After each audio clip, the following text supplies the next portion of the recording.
Thank you. House Bill 2081, Delegate Levine, polling places.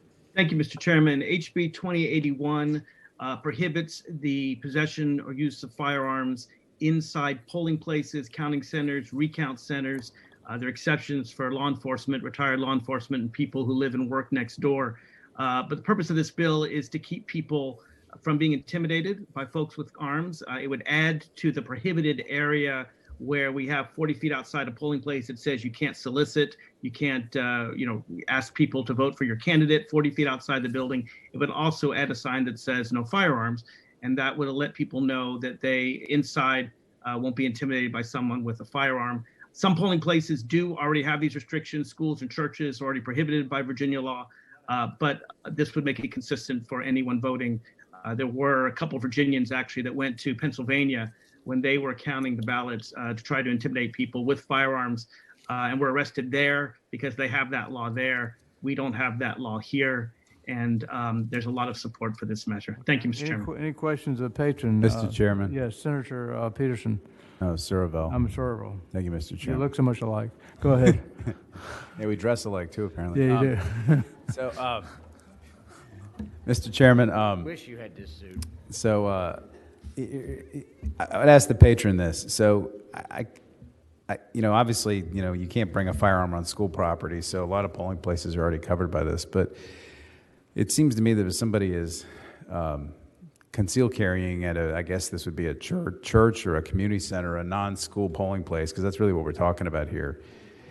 Courthouse, I guess, except you can't, most courthouses, you can't go inside with a gun, at least in Northern Virginia you can't. Okay, but Go ahead. So it's not clear to me how a concealed weapon necessarily be a threat. What would seem to me to be a threat would be an open carry. And I would think that, a couple guys standing with AR-15s across the street would be a lot more intimidating than somebody walking around with a gun in their pocket. And so it strikes me that the real problem here is sort of the open carry of firearm as opposed to the concealed carry. And I was curious, like I said, I wouldn't want to see guys with AR-15s 100 feet away. I was curious what the patron's reaction was to that and whether that might be an alternate way to address this. Mr. Chairman, Senator Surville, Yeah.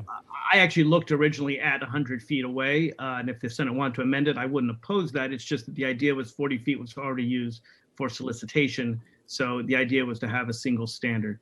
As regards open versus concealed carry, there is no, and I looked this up, there's no place in the Virginia Code that actually defines exactly what open carry means. And there's actually no place in the Virginia Code that I was able to find, or any lawyer was able to find, where open carry was prohibited, but concealed carry was allowed.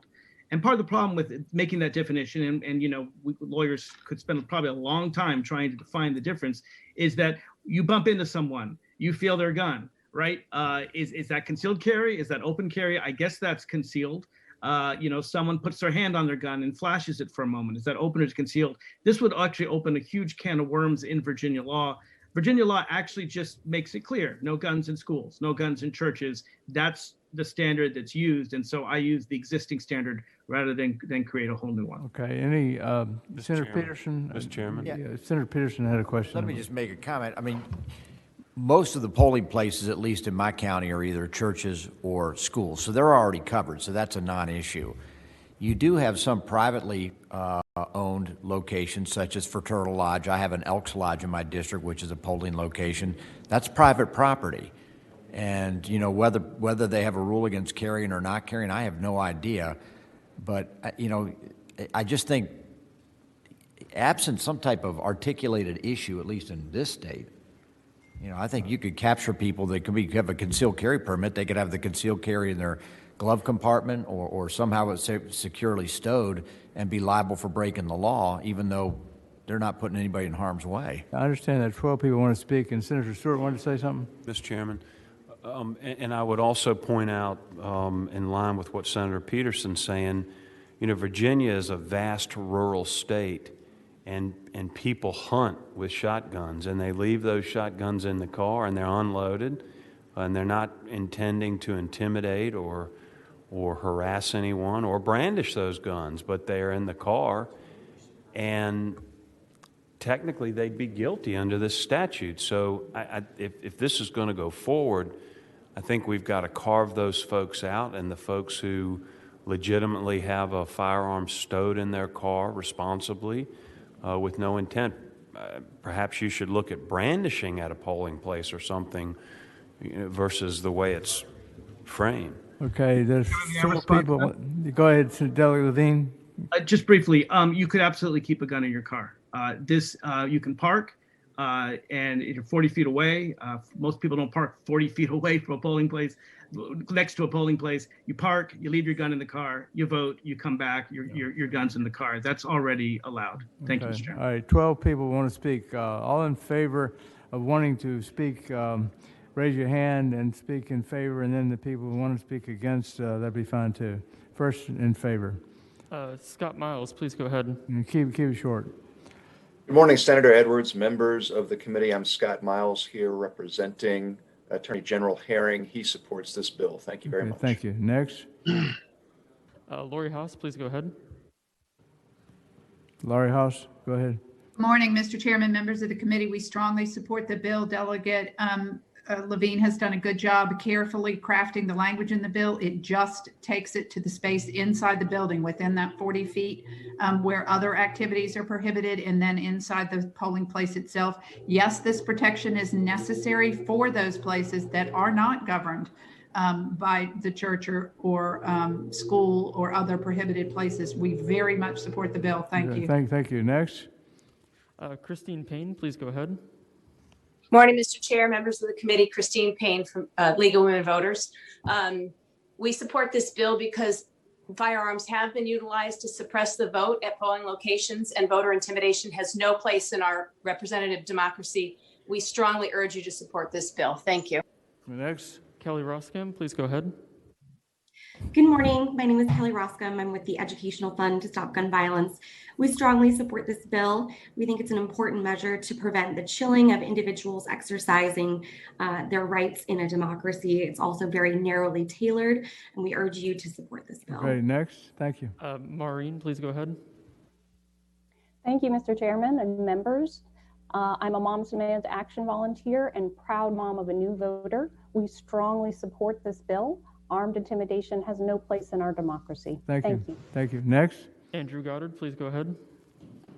Mr. Chairman, Andrew Goddard, Virginia Center for Public Safety. We support the bill, and I spend 15 hours every election inside a polling place, and I've seen people lose their minds inside there. I would like to know that they're not carrying a gun when they do that. Thank you. Next. David Meyer Sommer, please go ahead. David Mayer Summer, Liberal Gun Club. We do not take a position. We do like the idea of restricting the ability to intimidate voters. We have some concerns about how it's being done.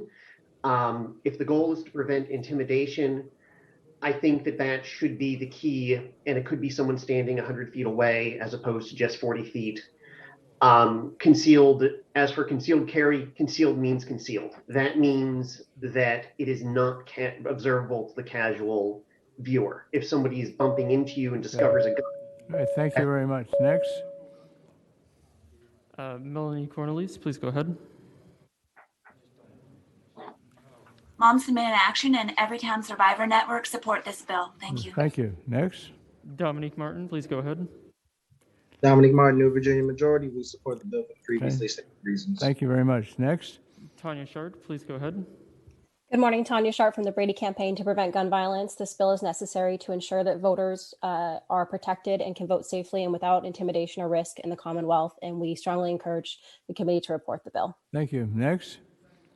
Is there anyone else who would like to speak in favor of the bill? Please raise their hand at this time. All right, those against? Raise your hand. DJ Spiker, please go ahead. Thank you, Mr. Chairman. DJ Spiker, National Rifle Association. As Senator Peterson has pointed out, concealed carry certainly does not apply to the intimidation that those in support are in favor of.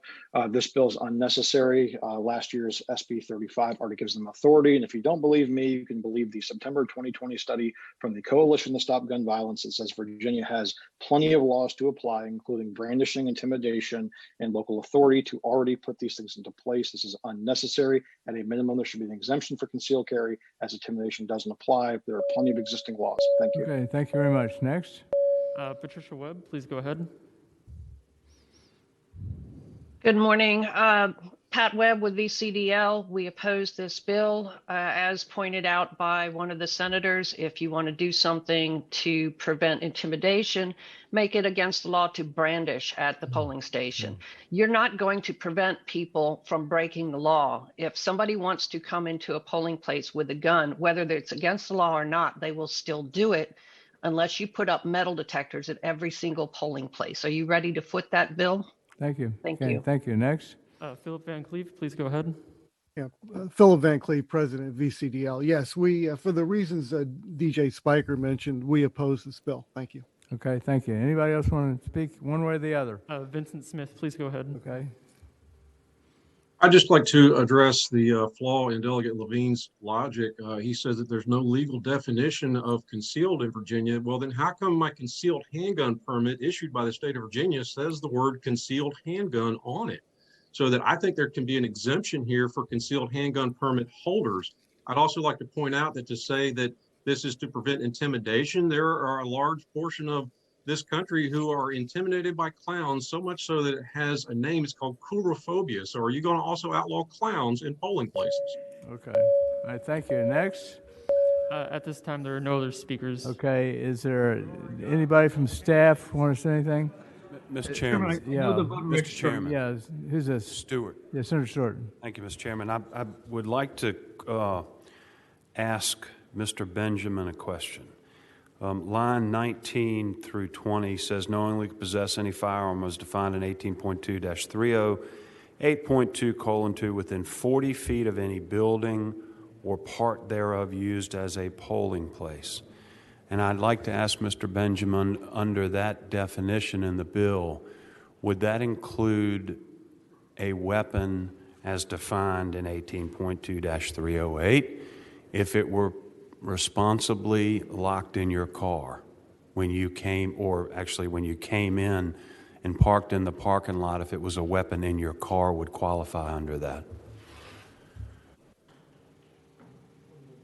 The answer is yes. If you're parked within 40 feet of a polling place or any building being used as a polling place, you are in possession of a firearm even while it is locked within your car. Mr. Chairman. Yes, Senator. Mr. Benjamin, isn't the parking lot a part thereof used as a polling place? So, in fact, anywhere in that parking lot you could be liable? Steve Benjamin. I don't know the legal answer to that, but I don't know the legal answer of whether a parking lot is considered part of any building. Okay. All right. Mr. Chairman? Yes, Senator Obenchain. The polling precinct at which I vote has the 40-foot line that extends into the parking lot. Okay. All right. Next. Anybody else want to say anything? Is I there, do, Chairman. Go ahead. Is there a motion? Mr. Chairman, before we vote, Yeah. Stephanie Isles of the Virginia Registrars Association has been trying to speak. And Okay. All right. Speak. You go ahead. Speak. I think Mr. Chair, they're not in the room at the time. Okay. Could they please raise their hand? As an attendee, could they raise their hand and we can move them in? Okay. On the phone, I can tell you that Okay. the They're moving into the room now. There she is. There she is. She's in the room. I see her. Okay. Go ahead. Stephanie Isles, please unmute. Hi, good morning. Thank you so much.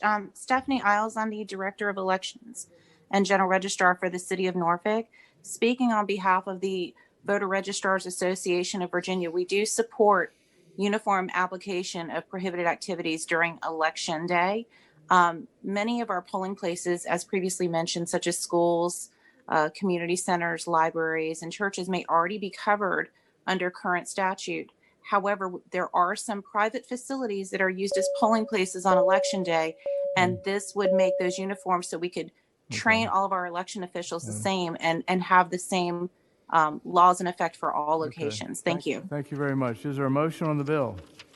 Mr. Chairman, may I just briefly? Yeah, briefly. Go ahead. Very briefly. First of all, I should note that many states have this law, including states like Mississippi, Louisiana, Georgia, Missouri, Ohio, South Carolina, Texas, Florida, Arizona, not all liberal states. Secondly, I would note that the 40 feet line is marked, and technically you'd be in violation if you're in your car and you're soliciting someone to vote some way, I guess. But the way this is enforced, and I think this is an important point that may, excuse me, allay some people's concerns. It's enforced in Section G, 45 to 47. A majority of the officers of election have to basically say you're in violation before you can be held in violation. That's why not everyone's carted off to jail when they accidentally walk across that 40-foot line. Good, thank you. Is there a motion to, is there a motion? Been moved and seconded that the bill is amended, the bill be reported. Is there a second on that? Senator Deeds, seconds. All in favor of the motion to report the bill, vote aye. All opposed, vote no.